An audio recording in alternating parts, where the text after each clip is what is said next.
Hello again, everyone. This is part two, looking at experimental designs again, looking now at single subject designs. So we're over here on the experimental side of things. We talked last week about randomized controlled trials. In the last lecture, we looked at quasi-experimental. So now we're up here at this single case design or single subject designs. And of course, these are different than the case report, the single case or single subject designs. These are experimental in nature, whereas the case report is descriptive in nature. It's describing findings. So the demands of traditional experimental methods are often seen as barriers to clinical inquiry for several reasons. One, because of their rigorous structure, experiments require control groups and large numbers of homogeneous subjects, often unavailable in clinical settings.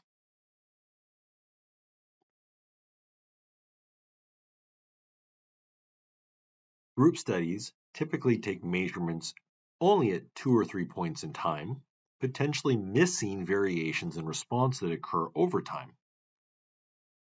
The experimental model deals with group averages and generalizations across individuals, which may not allow the researcher to differentiate characteristics of those patients who responded favorably to treatment from those who did not improve. Although generalizations are important for explaining behavioral phenomena, clinicians understand that group performance is relevant only if it can be used to understand and predict individual performance. So let's look at this particular example. This illustrates this dilemma. So let's say a study was done to determine if the occurrence of stuttering would be different if adults read aloud at usual or fast as possible rates. A group of 20 adults was tested, and there was no significant difference between the two conditions. So no difference in the mean scores. However, a closer look at individual results showed that 8 subjects actually decreased their frequency of stuttering, 1 didn't change, and 11 demonstrated an increase during the faster speaking condition. The group analysis obscured these individual variations. These results could mean that there is no consistent effect, but they may also point to specific subject characteristics that account for differences. So single subject designs, they provide an alternative approach that allows us to draw conclusions about the effects of treatment based on the responses of a single patient under controlled conditions. These designs provide a clinically viable, controlled experimental approach to the study of a single case or several subjects and the flexibility to observe change under ongoing treatment conditions. The independent variable is the intervention. The dependent variable is the patient response, defined as target behavior that is observable, quantifiable, and a valid indicator of treatment effectiveness. The SSDs can be used to study comparisons between several treatments, between components of treatments, or between treatment and no treatment conditions. There are 2 core elements: the repeated measurement and the design phases. So how does it differ from group studies? Single subject designs involve the systematic collection of repeated measurements of a behavioral response over time, usually at frequent and regular intervals, such as at each treatment session, which may be more than once a day, each day, or once a week. These repeated assessments are required to observe trends and patterns in the data and to evaluate variability of the behavioral response over time. This type of variability is obscured in group studies when behavior is measured only before and after treatment.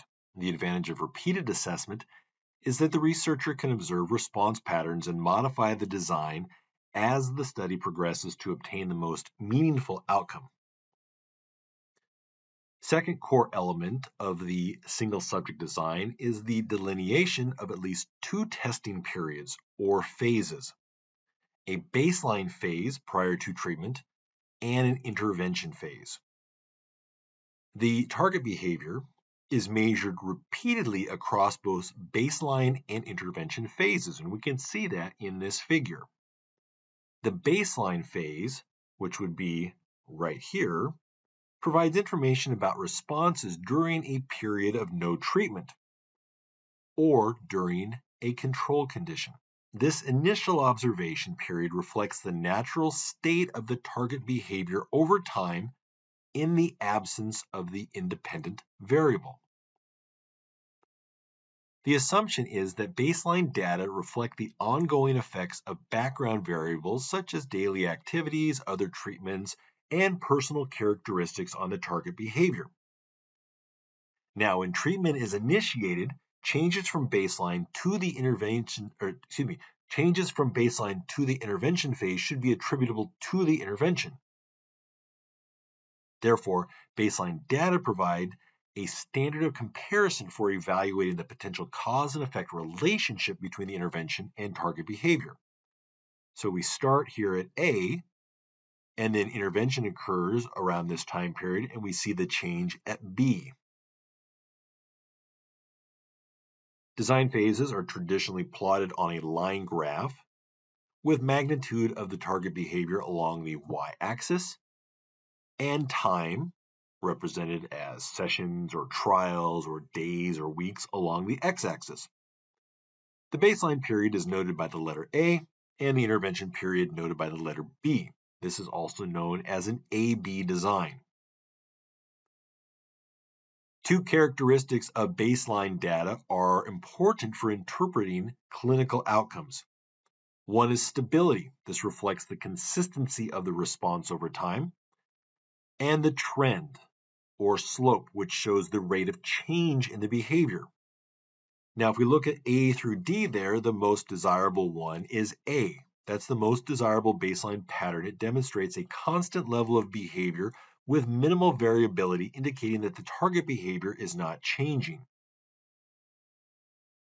Therefore, changes that are observed after the intervention, we can be confident that the intervention then caused that. A variable baseline in B can present a problem for interpretation. It's all over the place. It's low, it's high, then it goes low again. When this type of pattern emerges, it's generally advisable to continue to collect baseline data until some stability is achieved. An accelerating baseline or a decelerating baseline, as we see in C and D, indicate that a change in the target behavior is occurring without intervention. Either type may represent improvement or deterioration depending upon the target behavior. How long should phases be? Well, generally desirable to use relatively equal phase length. Researchers may have in mind that they're going to preset intervals for a 1-week time period. What is essential is that the period of time is of sufficient duration to capture the potential changes. And it's recommended a minimum of 3 to 4 repeated measures during a phase. The target behavior is the patient response to the independent variable. Measurements may deal with overt motor behaviors such as functional performance, range of motion, strength, or gait characteristics. Another example, one can also assess things like physiological variables, for example, blood pressure or heart rate or different responses to exercise. We want to quantify the response to the independent variable. Most common techniques include frequency, duration, and magnitude. So these are things that you might see a researcher report. Frequency count, this indicates the number of occurrences of a behavior within a fixed time interval or number of trials. For example, counting the number of times a patient loses balance or the number of times a patient demonstrates something like a gait deviation. Frequency is expressed as a percentage or as a rate. Duration, target behaviors can also be evaluated for how long they last. Duration can be measured either as a cumulative total duration of a behavior during a treatment session or as the duration of each individual occurrence of that behavior. For example, we can measure how long a patient stays in a balanced standing posture within a single trial or over a treatment session. Or we can time how long it takes for a patient to complete a specific functional task. Or think about how a drug interacts with somebody, how it changes what duration they experience the positive or negative physiologic response. Magnitude is a change in size, so a quantitative score. For example, using a force plate to assess the effect of balance training on movement of the center of pressure and time to stabilization in children with CP.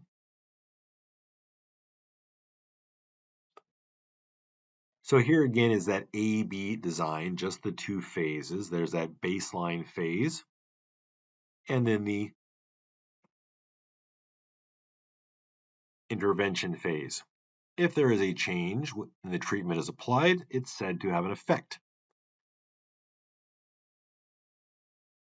The results, though, of this study may be challenged, though, because there could be competing hypotheses. So here's an example.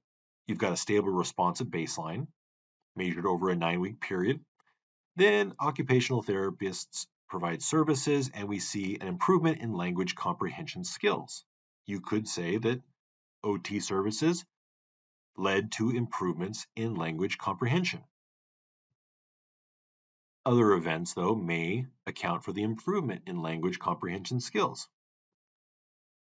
So if we look at some different time periods there, we've got A at the start of the period where you are following people. B, started collecting measures for stability, so our baseline continued, then to C, where occupational therapy intervention started. And then D, there was individualized speech therapy possibly added in. E, entered into a aphasia class. And then F, started developmental therapy. So there could have been lots of other things going on that explained that rise that occurred. Now, to strengthen the control of this design, you would either need to not have D, E, and F occurring, or be able to see a change with removal of the intervention. That's where we get into something like an ABA design. This replicates one baseline phase following intervention. The premise of this design lies in its ability to show that behavioral changes are evident only in the presence of the intervention. If changes in the target behavior are not maintained during the second baseline period, one can conclude that the treatment was a factor causing the changes observed during that intervention period. For example, researchers studied the effect of using visual cues during gait training in individuals with Parkinson's disease. They assessed gait speed as the subject walked a distance of 10 meters as many times as they could in 30 minutes. The subject was seen 3 times a week for 4 weeks. The 4-week baseline phase included gait training without cues. During the intervention phase, visual cues were placed on the floor along the walkway. After 4 weeks of intervention, cues were removed and gait parameters were measured to assess retention of gait training. Maybe a better medicine type example is if you had an A phase and then provide the drug, you see a physiologic change, and then remove the drug and you see a return back to baseline. So an issue with the ABA design is the behavior must be reversible. This is often not the case, though, and a limitation of ABA single subject design. Any response that is learned or that creates permanent change will not show a decrement when treatment is withdrawn. For example, a study was done to determine if manual therapy, therapeutic exercise, and patient education would be an effective strategy to reduce pain for a patient with disc displacement without reduction of both TMJ joints. Pain was measured using a visual analog score over 15 visits. And so you're treating somebody, the thinking is, if they're getting better, great, but if you stop treating them, is that going to make their pain return back to baseline again? This would be an example where the behavior probably wouldn't be reversible. If you were having success with the treatment, you're probably going to not have that reversal. Probably the best example is that drug example I gave you previously. Even this example here, there could have been learning that occurred with the individual with Parkinson's disease, possibly. Then there is the AB design. Experimental control and clinical relevance can be strengthened through the use of this design, provides an initial baseline data, and ends on an intervention phase. Major advantage, it provides two opportunities to evaluate the effects of intervention. If effects can be replicated during two separate intervention phases, controlling for internal validity, the evidence is quite strong that behavioral change was directly related to the treatment. So, again, another great way of thinking about it is the drug example. Got baseline scores, you give somebody the drug, there's a behavioral change that, not behavioral change, a physiologic change that occurs. You take away the drug, there's a return to baseline, you give the drug again, you see the same improvement.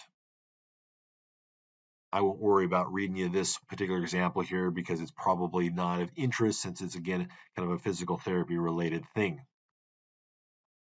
So this figure here illustrates an example of an ABA design. Now, as I said before, stability of measures is important in the baseline.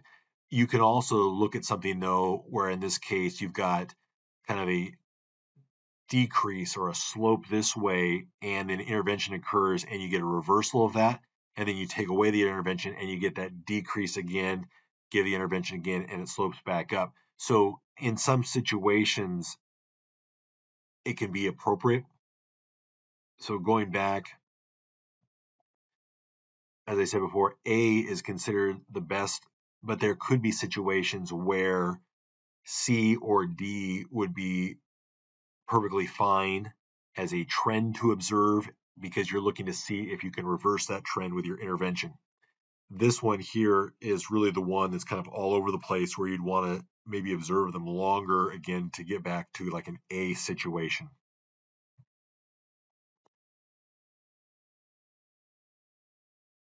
Now, potential limitations of ABA design, again, the behaviors must be reversible to see treatment effects.